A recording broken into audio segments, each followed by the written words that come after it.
faut se préparer malgré tout à des mobilités plus importantes que celles que nous avons connues jusqu'à présent.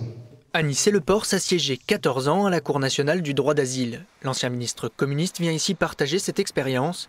Il veut aussi rappeler la dimension politique de l'accueil des réfugiés en France.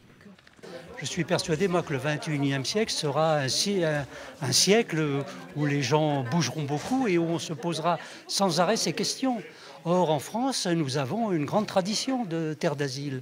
Et donc, nous avons le devoir aujourd'hui de rester fidèles à ceux qui ont dit sous la Révolution française, la France est l'ami et l'allié naturel des peuples combattant pour leur liberté. Ici, à Château-Ponsac, le Front National est arrivé en tête du premier tour de la présidentielle. Mais ce soir, dans la salle, l'accueil des réfugiés ne fait pas débat. Au quotidien, j'accompagne des personnes en demande d'asile sur Limoges et je suis agréablement